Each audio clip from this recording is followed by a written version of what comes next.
Gálatas capítulo 3, Gálatas capítulo 3, ahí estamos, Gálatas capítulo 3, vamos a ir al versículo 15 y 16, Gálatas 3, 15, 16, vamos a ir hasta el 19, vamos a ver cómo nos va. ¿Lo tiene? Hermanos, dice, hablo en términos humanos. Un pacto, aunque sea de hombre, una vez ratificado, nadie lo invalida ni le añade. Ahora bien, a Abraham fueron hechas las promesas y a su simiente. No dice, y a las simientes como si hablase de muchos, sino como de uno, y a tu simiente, la cual es Cristo. Esto pues, digo, el pacto previamente ratificado por Dios para con Cristo, la ley que vino 430 años después no lo abroga para invalidar la promesa. Porque si la herencia es por la ley, ya no es por la promesa, pero Dios la concedió a Abraham mediante la. Padre y buen Dios, ayúdanos en esta noche a poder tener un buen estudio bíblico. Un buen estudio que nos muestre, Señor, la seguridad que tenemos en ti. Que este estudio bíblico nos ilumine, nos permita a cada uno de nosotros poder aprender cada día más de ti. Gracias, Señor. Háblale al corazón a cada uno de nosotros y sobre todo los que son nuevos en esta iglesia. Llénalos de tu fe y de tu esperanza. En el nombre de Cristo Jesús hemos orado. Amén y amén. Puede sentarse. Hermano, a través de toda la carta de a los Gálatas, el apóstol Pablo ha estado tratando, ¿verdad?, de que nosotros entendamos de que la salvación es por la fe. Voy a volver a repetir.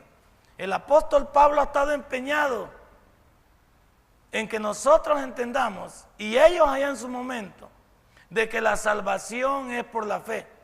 ¿Y todo por qué? Porque el apóstol sabía que esta iglesia estaba siendo atacada por judíos que querían que los que habían recibido a Cristo regresaran al judaísmo, y algunos que no regresaran, sino que simplemente hicieran lo que hoy tenían de parte de Cristo y que se volvieran otra vez a la ley. Y Pablo dice, no es posible. Los gentiles son gentiles y los judíos son judíos. Y por lo tanto no le vas a agregar a la salvación méritos humanos cuando Jesucristo fue quien murió en la cruz del Calvario. Eso quiero que entienda. Cuando Pablo hace ese énfasis de que la salvación es por la fe, él está diciendo, señores, no le agreguen medios humanos, no le agreguen cosas humanas a la salvación. No hay manera que el hombre trate de acercarse a Dios si no es a través de Cristo Jesús y su sacrificio en la cruz del Calvario. Entonces Pablo está empeñado a decirle a la congregación de aquí, de Galacia, que era un conjunto de iglesias, señores, la salvación es por la fe. No tiene nada que ver los ritos, no tiene nada que ver las fiestas, no tiene nada que ver la circuncisión, la ley. Recuerden que Cristo vino a morir por la humanidad. Ahora les tengo noticias. Teológicamente, lo que nosotros llamamos salvación por la fe, teológicamente también se le conoce con una palabra que se llama justificación por la fe, que viene, ya vamos a ver dentro del contenido, que viene a ser prácticamente lo mismo. O sea que la palabra salvación por la fe es un rescate, una sacada de Dios, llamándonos fuera del mundo y rescatándonos y apartándonos para Él. La justificación también es lo mismo. ¿Por qué? Porque a través de Él hemos sido declarados justos, habiendo siendo culpables.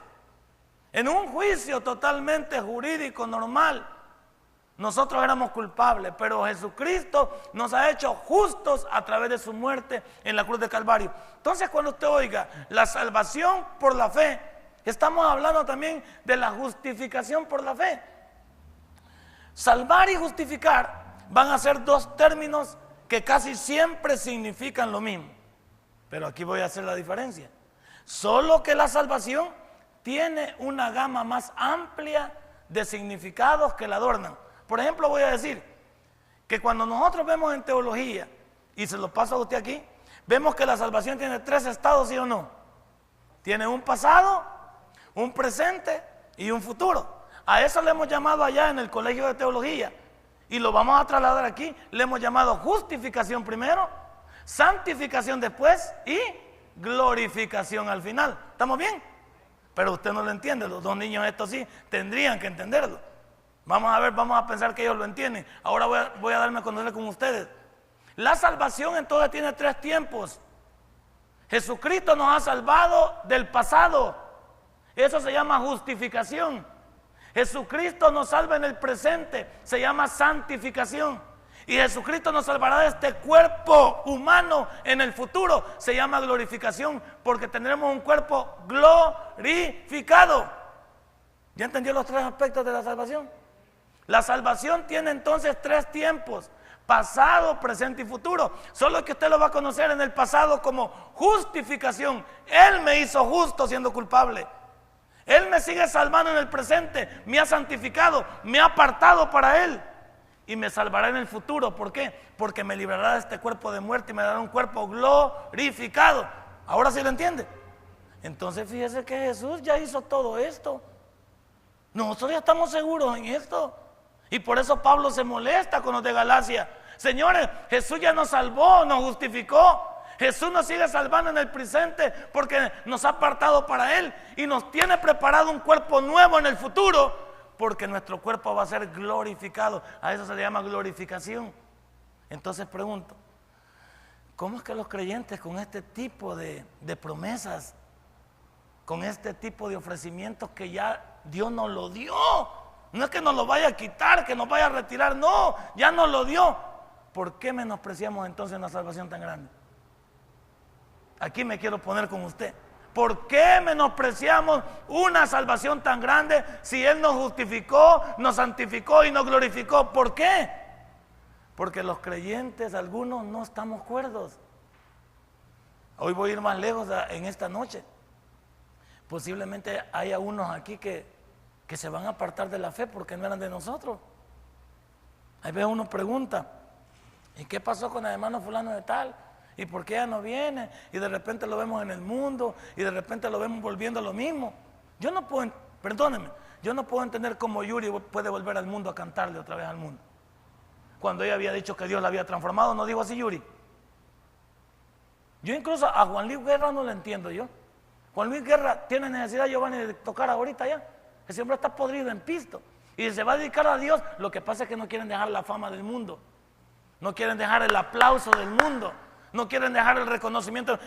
Si Juan Luis Guerra 440 tiene hasta pisto para empedrar y comprar República Dominicana, de donde es él, y todavía sigue cantando, luciéndose con el mundo, para mí significa que no ha nacido todavía de nuevo. Él puede tener su justificación. Yo solamente digo, ¿y por qué no nos apartamos para Dios? Salió hace poco que el señor Cacá también se había retractado porque se estaba divorciando de su esposa. No sabemos qué llevó al señor Cacá a hacer esto. Entonces yo pregunto, ¿cuántos cristianos supuestamente nos miramos cuerdos y en el camino nos vamos a ir quedando porque no éramos cristianos? Solo teníamos nada más, perdónenme, y a eso quiero llegar, lo que el apóstol Pablo ataca, una pantalla espiritual. Y usted y yo no somos una pantalla espiritual. Usted o es cristiano o no es cristiano, pero eso solo lo sabe usted, ni siquiera yo. Yo no sé nada, usted y Dios lo saben.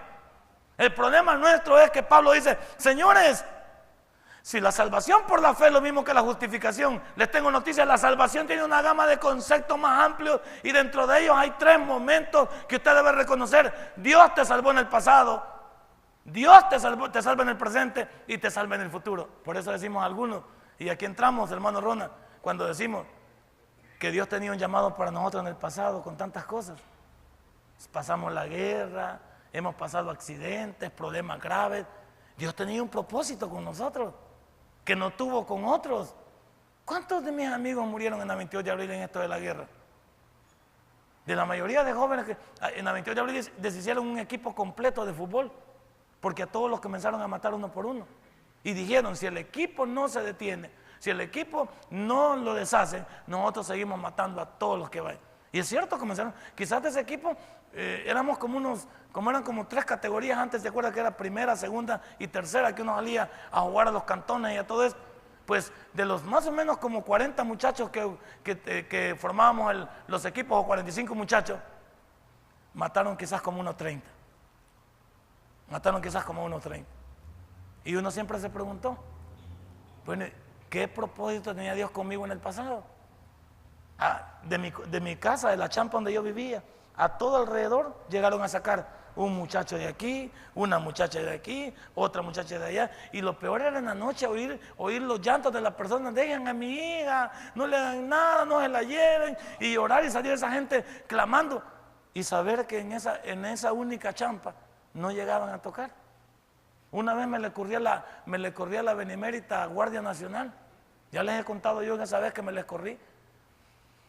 Y no sé por qué, no entiendo yo todavía, que los guardias venían detrás de mí. Yo logré entrar a la champa y no me ve el policía. Y al vecino de enfrente le pregunta: ¿dónde está el muchacho que venía corriendo?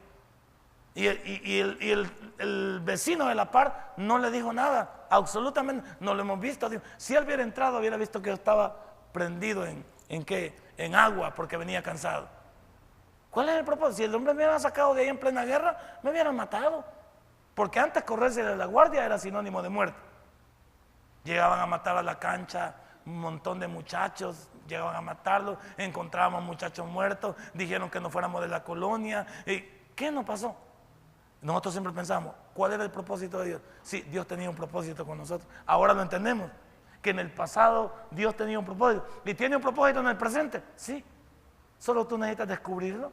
¿Y tiene un propósito en el futuro? Sí. Entonces el apóstol Pablo está empeñado en decirnos: Señor, por eso dice al inicio, ¿ve? Hermanos, hablo en términos humanos. Quiero hablarles en términos humanos para que me entiendan. Quiero que entiendan que están hablando con un hombre de carne y hueso. Quiero que entiendan que no soy un ángel. Quiero que entiendan que yo mismo camino a Damasco, Jesucristo me encontró y me derribó de la bestia. Y yo pregunté: ¿quién eres? Y él me dijo: yo soy Jesús a quien tú persigues. Esa historia ya la sabe usted. Ya la conoce, el caballito de batalla de Pablo, como el caballito de batalla mía, mi abuelita. Es lo mismo, si tenemos el mismo mensaje. Yo hasta los aburro con las mismas ilustraciones. Eso es lo de nosotros, porque no podemos vivir otra cosa. Vivimos del pasado para con el presente, pero poco vemos hacia el futuro. También tengo que decir que cuando Dios te justifica a ti y a mí, oiga bien, cuando Dios nos justifica a ti y a mí, Él le dice al mundo entero. ¿Sabe qué le dijo al mundo entero el día de que el hermano Ronald se convirtió? Le dijo al mundo entero: este hombre llamado Ronald Robles me pertenece, dijo Jesús. ¿Y sabe qué debería haber pasado si todos los noticiarios son chambrosos? En todos los periódicos tenía que haber aparecido la foto de este hombre, ¿sí? Tenía que haber aparecido el encabezado: hombre encuentra a Jesús y él lo toma como su hijo. Tenía que haber sido publicado en todos los lugares para que la gente supiera que Dios había tomado a alguien que no merecía y lo había hecho su hijo. ¿Y qué está diciendo Dios? Ok, este muchacho ya no es el mismo, este muchacho me pertenece a mí. Ahora, vamos a decir algo. Si Ronald ya le pertenece a Dios, entonces ¿qué debería de pasar? Que Ronald debería ser la voluntad de aquel que lo tomó y lo llamó. ¿Estamos bien? Ahora, ¿a usted lo ha llamado Dios? No se oye mucho, es que yo ya sé que nos ponemos dudosos cuando hacemos aquí. No lo voy a volver a comprometer porque no quiero que en la segunda me conteste amén por pura gana nada más. Solo ahí en su mente, ¿usted le pertenece a Dios? Ahora, si usted le pertenece a Dios, la pregunta del millón es: ¿y por qué no vive bajo la voluntad de Dios entonces? Ya te dije, cuando Dios justifica a una persona, lo toma como su hijo y le dice: me perteneces, ya no vives para el mundo, vives para mí, porque yo te salvé, te rescaté en la cruz del Calvario, ocupé tu lugar y me puse yo. Ahora te pregunto, ¿no es digno de que vivas para mí si yo soy tu rescatador? ¿Cómo queda uno cuando alguien le ha ayudado? No queda comprometido uno con esa persona. Queda comprometido. ¿Y qué dice uno? Para lo que me busques, ahí estaré. Para lo que me busques, ahí estaré. ¿Cuánto le han dicho a Jesús? Señor, te agradezco, tú me salvaste. Señor, ¿qué hubiera hecho sin ti? Señor, yo no tenía vida. Pero a la hora de los que hubo en la vida particular no hacemos nada. ¿Cuántos aquí entre labios le pertenecen a Dios, pero a la hora de presentar defensa de su salvación no la presentan, porque la defensa de la salvación es el testimonio? El testimonio. ¿Cuántos de nosotros no tenemos testimonio? No hay testimonio en nuestra vida. ¿Por qué? Porque no vivimos para Él, no nos hemos apartado para Él, porque simplemente seguimos siendo los mismos. Si Jesús te justificó y le perteneces a Él, ¿por qué no comienzas a vivir para Él? Tenemos que decir también que el primero que se molesta cuando tú recibes a Jesús es el diablo. ¿Sabes por qué? Porque el diablo te dice: ah, con que me abandonaste, ¿no? Con que ahora te has hecho de los aleluya, ¿no? Ahora te has hecho hermano Biblia, ¿no? ¿Usted cree que el enemigo, siendo antes nuestro amo, va a estar contento que lo hayamos abandonado? El primero que se enfurece cuando usted entrega su vida a Jesús es el enemigo. Y él le dice: ya vas a ver, aleluya, ya vas a ver. Y cuando él te dice que has cambiado de bando, cuando te dice que lo has abandonado, cuando te dice que por qué te fuiste, él inmediatamente hace algo que a muchos nos trastorna: nos lanza una campaña letal de persecución. ¿Y para qué nos lanza la campaña letal de persecución el diablo? Para probar si realmente hemos venido a Jesús. Porque de esa campaña letal muchos se regresan, ¿sí o no? Muchos se quedan. Yo pensé que el evangelio no era así. Yo pensé que venir a la iglesia no pasaba esto. Yo pensé que en la iglesia hay gente que viene a las iglesias y piensa que volamos aquí adentro. ¿Cuántos hermanos vuelan aquí? Ya marihuanados. Pero así normales no podemos volar, pues. ¿Cuántos sabemos aquí que no flotamos, no levitamos? Somos personas normales, con problemas. Entonces el diablo, cuando nos cambiamos cuando venimos al cristianismo, nos lanza una campaña de persecución, una campaña letal de desorden. ¿Por qué? Porque él quiere probar si realmente Jesús nos ha llamado. ¿O no la lanzó? ¿Contra quién la lanzó? ¿Contra quién la lanzó? Contra Job. No le digo, pues, préstamelo un ratito y vas a ver y no te maldice. Si vos, porque lo tenés cubierto, si ahí lo tenés cercadito, y así, ¿quién no? Préstamelo. Y Dios le dijo: vaya pues. Pero después de eso salió un nuevo Job, un Job más productivo, un Job más relevante. Entonces el objetivo del enemigo es probar si realmente nos hemos convertido en hijos de Dios.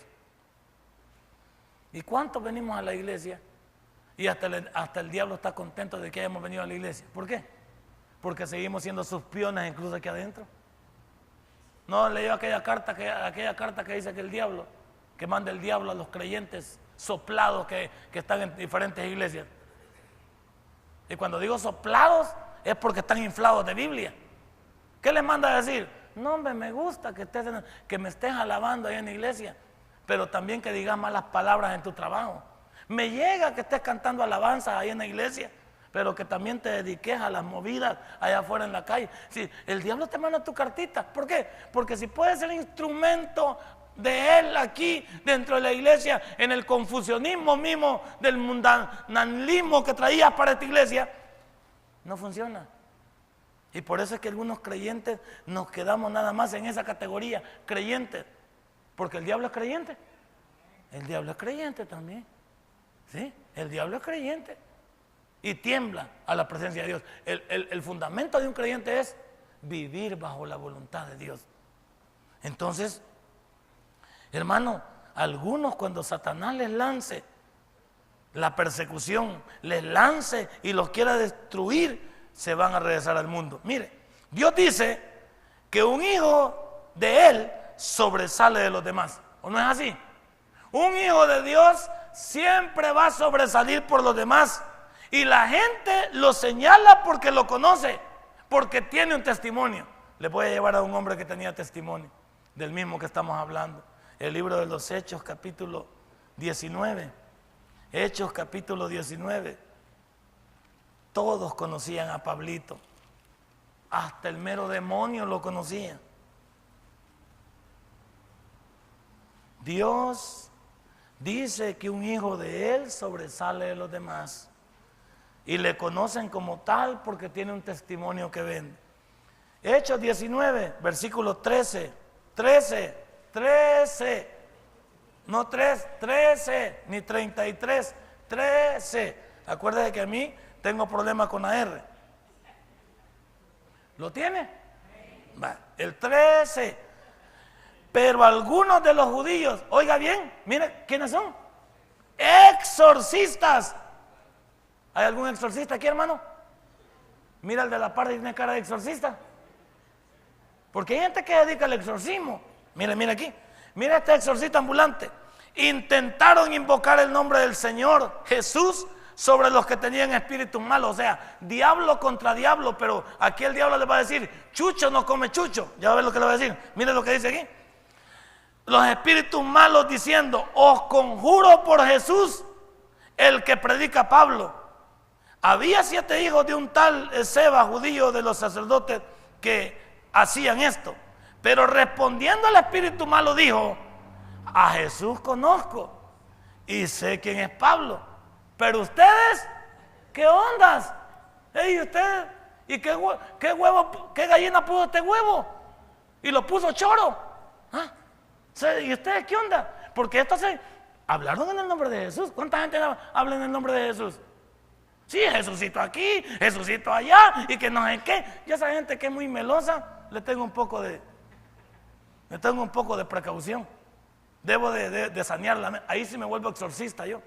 Le lanzo así, una mantarraya así, la atrapo y la tiro para arriba. Si cae parada es que está bueno. Si cae de cabeza es que está mal. No, fuera de broma. ¿Cuánta gente menciona a Jesús? Y va a mencionar a Jesús. Aquí dice: os conjuro en el nombre de Jesús, que predica Pablo. Y mire, como chucho no come chucho, el diablo dijo: sí, yo conozco a Jesús y sé también quién es Pablo. Pero ustedes, ¿de qué Bartolina han salido ustedes? ¿De dónde vienen ustedes? Sí, yo conozco al hermano Leonor, dice el espíritu malo. Y conozco también a Jesús. Pero ¿y los demás qué son? Eso significa que cuando usted tiene un testimonio no lo puede tapar. Cuando usted tiene un testimonio, hasta el mismo diablo sabe quién es usted. Oiga bien, hasta el mismo diablo sabe quién es usted. Solo nosotros no sabemos quiénes somos. Pero nosotros somos meros marchitos porque ni nosotros sabemos si somos creyentes o no, porque no se nos nota. Comencemos en el versículo 15 del libro de Gálatas. Gálatas capítulo 3, versículo 15. Comencemos a hacer pedazos un ratito estos versículos. ¿Lo tiene? Y dice ahí: hermanos, hablo en términos humanos, un pacto, ese quiero que subraye por favor, un pacto, aunque sea de hombre, una vez ratificado nadie lo invalida ni le añade. Hermano, la palabra aquí clave es la palabra pacto. ¿Por qué? Porque la palabra pacto es una palabra que viene del griego diateques. Diateques, D-I-A-T-H-E-K-E, diateque. Esa palabra diateque significa, en pocas palabras, testamento o convenio legal. ¿Sí? La palabra diateque, que es la misma palabra pacto, significa testamento o convenio legal. Yo, para que usted lo entienda, porque el apóstol ahí lo dice, hermanos, hablo en términos humanos, no le voy a hablar en términos de testamento bíblico, le voy a hablar en términos de convenio legal. Cuando usted hace un contrato, hay un arrendatario y hay un arrendante, ¿sí? Entonces, pero esto tiene que ver con ciertas cosas que debe de cumplir tanto la persona que alquila el local como el que lo va a alquilar. Y son situaciones que se deben de plasmar en un en una acta o en un, ¿cómo se llama? En un contrato mercantil, para este caso de arrendamiento, se debe de poner ahí todas las cláusulas específicas que competen a la persona que alquila el local como a la persona que lo está alquilando. Aquí dice ellos que ya no se podrá añadir. Una vez puesto, ya quedó así como va. Aquí en el contrato de nosotros nos dicen que debemos de pagar los impuestos de la alcaldía, los servicios básicos, que si vamos a hacer alguna cosa nueva aquí, eso va a quedar sobre lo que aquí es, porque no es nuestro, y siempre hay que pedir permiso al dueño si te tiene que hacer alguna modificación. Nos habla que tenemos que pagar el día tal, tenemos que pagar los 2 locales completamente. Todo eso lo asigna el convenio. Ahora piensa un momento. ¿Tú crees que Dios no ha hecho ese mismo convenio con nosotros? ¿Ha hecho Dios ese mismo convenio con nosotros? ¿Lo conoces tú? ¿Conoces tú el convenio, el contrato que Dios ha hecho contigo y conmigo? ¿Lo conoces? ¿Dónde está?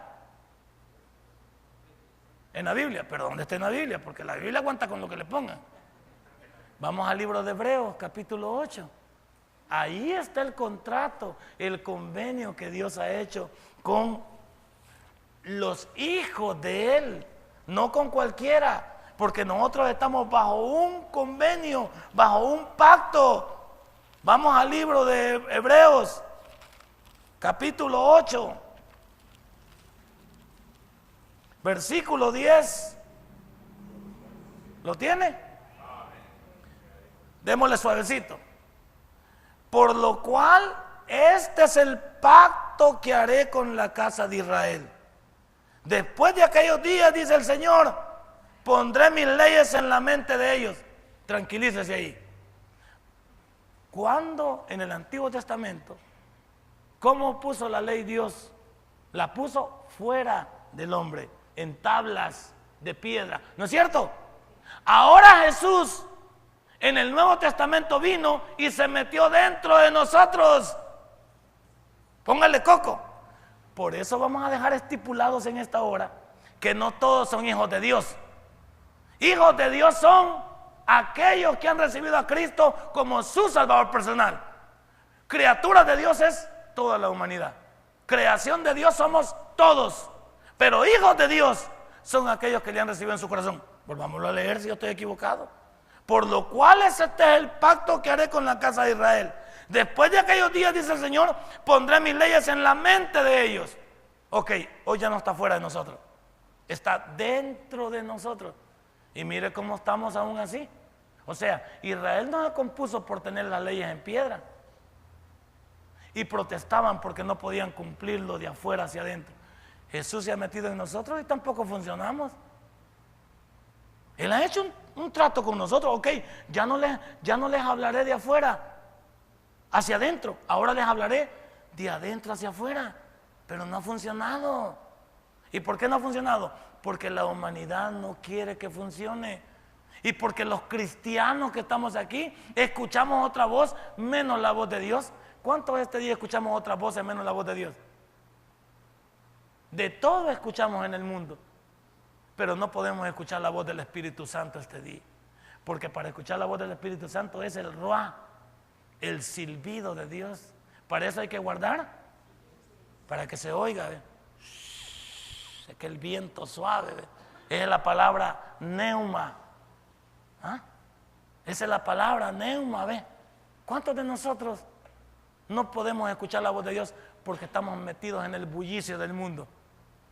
Y no funciona. Él ha hecho un pacto con nosotros y quiere sostenerlo, pero hay muchos que no queremos. Y sigue, mire. Y ellos me serán a mí por pueblo. ¿Quiénes? Los que reciban a Jesús como su Salvador personal. No todos son hijos de Dios. Enséñales este versículo. Y dice ahí, y dice abajo, y ellos me serán a mí por pueblo. O sea que no todo es pueblo de Dios. Y voy a ir más lejos. Ahora el protagonista principal de la vida, de la teología y del cristianismo es la iglesia, porque Israel está ciego. El tiempo de Israel se ha detenido. Las promesas para Israel ahí están y van a ser activadas. Los pactos están detenidos. Israel sí sigue contando con la misericordia de Dios, pero el protagónico de este tiempo es la iglesia, tú y yo. Y mire cómo estamos. Somos pueblo de Dios. ¿Y cuántos esta noche vamos a agarrar para otros lados? ¿A dónde va a ir esta noche usted? ¿Qué va a hacer esta noche? ¿En qué se va a meter usted? Mañana regresa el sabadito alegre, el mini sabadito. Mañana, como algunos no vienen, ¿cuántos no vienen mañana? Porque no tienen acostumbrado a venir el viernes. Usted de día jueves, de jueves y domingo, ya los tengo guachados algunos aquí. Son de jueves, si es que se acuerdan el domingo. Son de jueves y domingo. Como algunos son de viernes y domingo. Algunos son de martes y domingo. Y algunos aquí estamos todos los días. Y algunos ya pertenecen al inventario de esta iglesia. ¿Verdad? Entonces, ¿qué te estamos diciendo? No todo es pueblo de Dios. Y mire la segunda, y mire el versículo 11, qué lindo es. Y ninguno enseñará a su prójimo, ni ninguno a su hermano, diciendo: conoce el Señor, porque todos me conocerán, desde el menor hasta el mayor de ellos. ¿Se da cuenta la seguridad? Dios dice: si vos en realidad formás parte de mí, vas a saber quién eres. Ahora, en el mundo no está siendo predicado hoy el Señor por todos los lugares. ¿Quién no conoce de Dios hoy? ¿Quién no sabe que Jesús vino al mundo? No, ya estamos en Navidad, estamos a punto de celebrar el nacimiento de Jesús, pues. Pero la humanidad no cambia. ¿Cuánta gente en aquel día va a decir: no escuchamos de ti? Va a decir: ¿cómo no escuchaste de mí? ¿Cuántas difusoras cristianas hay hoy? Si antes solo era Radio B aquí, Radio Progreso, ¿cuántas televisoras hay hoy aquí, pues, que predican el evangelio? A nivel mundial, ¿cuántos? En el canal de cable se agarran otro par, pues. El evangelio está siendo predicado. La gente no quiere nada con Dios. Y por eso Dios dice: yo he hecho un pacto con ustedes, pero ustedes no quieren nada conmigo. Y mire lo que dice el versículo 12: porque seré propicio a sus injusticias, y nunca más me acordaré de sus pecados y de sus iniquidades. ¿Qué está diciendo Dios? Yo los he limpiado, hombre. Yo los he hecho libres. Yo los he hecho limpios. Y ustedes, al haber dado el paso de fe, ahora yo soy parte esencial de ustedes. Ahora ustedes no tienen por qué vivir en el pasado. Tienen que entender que yo los limpié, los justifiqué, los salvé, los rescaté, para que vivan una vida para mí, dice Jesús. ¿Cuántos de este día no hemos vivido para Jesús? ¿Quién manejó nuestra vida en este día? ¿A quién le dedicamos nuestros cantos este día? ¿A quién le cantaste hoy? ¿A Shakira?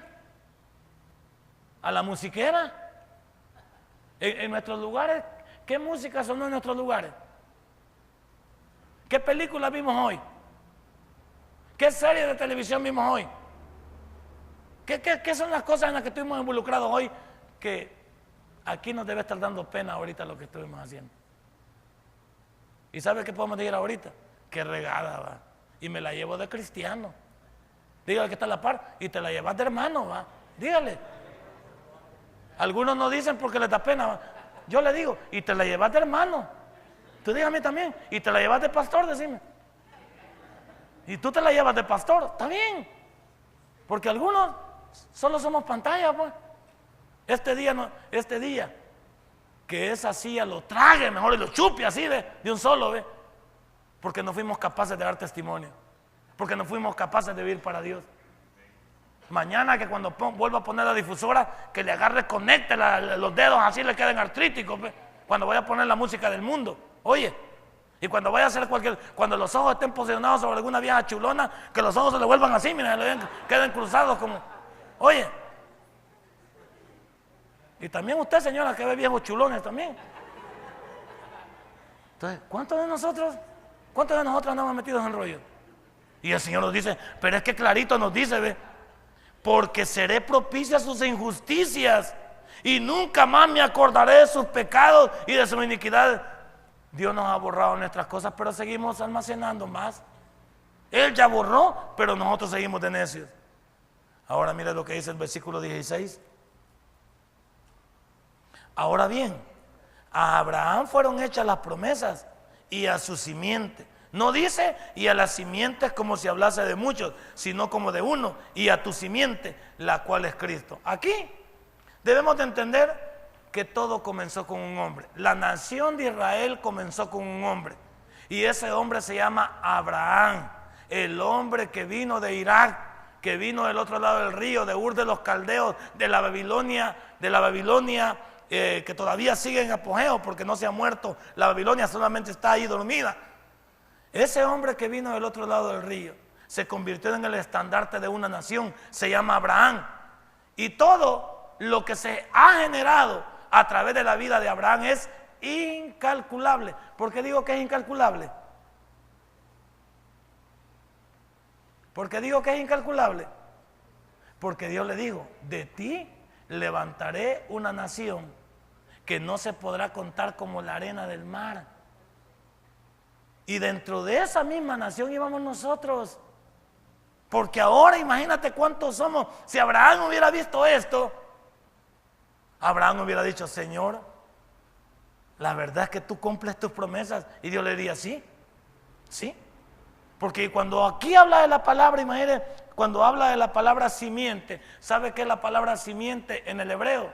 Es la palabra esperma.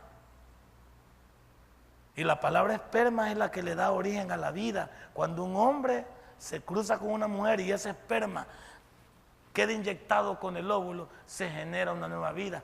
Aquí el esperma era Abraham. ¿Y cuántos salieron de los lomos de Abraham? ¿Cuántos salieron de los lomos de Abraham? Pero voy a ir más lejos. De acuerdo a Génesis 3:15, que es la primera promesa mesiánica, ahí Dios hablaba acerca de dos tipos de simientes: la simiente maligna y la simiente de Dios. Ahora voy a decir algo: la simiente de Dios venía del lado de Eva, porque ella se iba a convertir prácticamente en la parte de la genealogía. En toda la genealogía que viene de Eva, llega hasta Jesús. Pero ¿cuál es la simiente del diablo opuesta a Eva? Es la simiente de Caín. Porque Caín mató a su hermano y ahí comenzó la maldad de este mundo.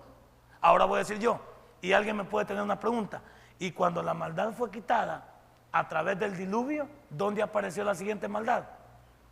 ¿Dónde apareció? ¿Quién es el siguiente esperma de la maldad después del diluvio? Canaán. Ese es el siguiente. Para que vea que la simiente no se detiene. Aunque Dios limpió la tierra en el diluvio y Caín había sido el padre de la maldad después de Satanás en el principio de la humanidad, aunque Dios limpió la tierra, en el mismo arca de Noé iba el esperma de Satanás a través de Canaán. Y mira quiénes vienen a través de Can. Mira las naciones, porque todas las naciones comienzan con los hijos de Noé, ¿o no es así? Cuando usted hable de todas las naciones del mundo es Can, Jafet, Sem, Can y Jafet. Esos son los que están ahí. Y este señor, que es la simiente de la maldad, es el que trajo la línea a través de la genealogía. Ahora voy a decir yo: cuando Caín mató a su hermano Abel y supuestamente la línea de la simiente de Dios se había interrumpido, ¿a quién levantó Dios? A Set, correcto. Ahí vamos, ya veo, el hermano ha leído la Biblia, mira. Para que no se detuviera la línea. Dios siempre va protegiendo su plan, porque el diablo siempre va a querer cortarlo, pero Dios siempre va a tener algo para restablecerlo. La pregunta del millón aquí con usted y conmigo es: ¿y nosotros pues? ¿Y nosotros qué estamos haciendo pues? Porque de ahí vamos a ver nosotros que en este mundo la maldición bajo la que venimos era a través del pecado de Adán y Eva. Venimos malditos a través del pecado de Adán y Eva. ¿Sí? ¿Y cómo hizo Dios para que ese pecado fuera quitado? Tuvo que venir a morir por nosotros en la cruz de Calvario. Pero quiero finalizar la clase de esta noche para que vea cómo nos restableció Jesús y lo lindo que Él es. Vamos a Primera de Pedro, capítulo 1. Primera de Pedro, capítulo 1.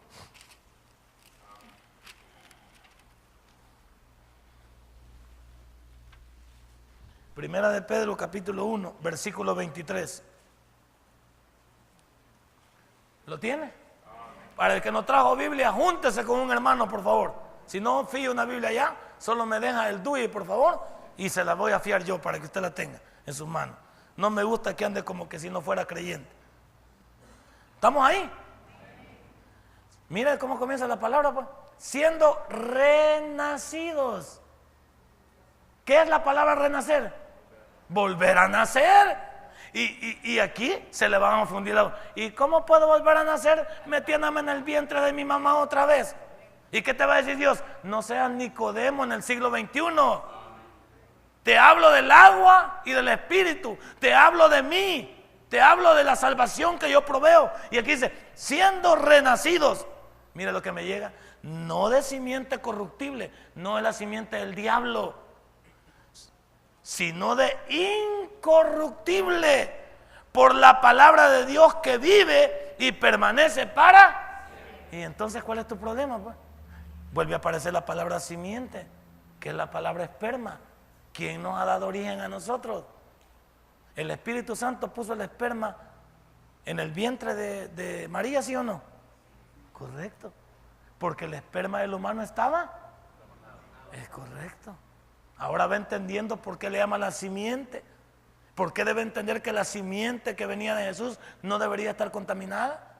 Porque él tenía que nacer bajo otra situación, hablo en espiritual, tenía que ser sobrenatural. Y por último, primera de Juan capítulo 3, adelantito. Primera de Juan capítulo 3, para que vea cómo fuimos libres de la maldición del pecado, de la maldición de Satanás.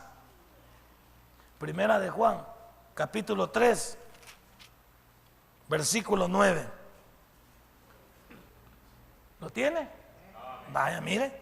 Todo aquel que es nacido de Dios, ¿qué dice? Espérese ahí nada más. Dígale que está a la par. Nos hablan, dígale. Vaya, hermanos, hermanos musiqueros, hermanos transeros, hermanos desleales con su matrimonio, hermanos porno, hermanos malacates, nos hablan. Y digo nos hablan, no digo te hablan, nos habla. Ahí dice, ve, por todo aquel que es nacido de Dios. ¿Has nacido tú y yo? Ojalá. No practique el pecado, porque la simiente de Dios permanece en él y no puede pecar porque es nacido. Yo no digo que no pecamos, pero es que nuestro pecado ya no es consentido, ¿sí o no? Sí, ya no, mi pecado no es pensado, premeditado, con premeditación y alevosía. Sí, hay algunos que aquí en esta noche ya estamos planificando lo que vamos a hacer mañana. Hay algunos que ya tenemos aquí la figurita, ¿ve? Ya tenemos aquí, tenemos el pecadito, ¿ve? Ya sabemos a qué le vamos a tirar mañana. Y Dios dice, bueno, como estamos en la época de la gracia, denle. Yo lo único que les puedo decir es, ojalá que Dios les dé chance de pecar y de arrepentirse, ¿sí? Porque qué calamidad es que en el tribunal de Cristo vamos a entrar solo a mirar. Qué calamidad que en el tribunal de Cristo las obras que teníamos que haber hecho para premios no van a ser para nada para nuestra vida. Esta noche cierra tu Biblia. Hemos tenido una buena disertación, una buena enseñanza. ¿De qué simiente eres tú? ¿De qué esperma vienes tú? ¿Cuál es tu linaje? ¿De dónde viene tu pueblo, tu nación? Ojalá que tu pueblo, tu nación y tu linaje venga de Cristo Jesús, al cual le deberíamos de pertenecer. Pero hay algunos que aquí nos han entrado, mire, y aquí nos ha salido, mire. Y yo quisiera que algunos reflexionáramos, porque lo que pasa es que no solo nos hacemos daño a nosotros mismos, hacemos daño a los que nos rodean y hacemos daño también a aquellos que quieren venir al Evangelio, pero no van a venir por mi mal testimonio. Denle un fuerte aplauso. Padre, buen Dios, te damos gracias esta noche.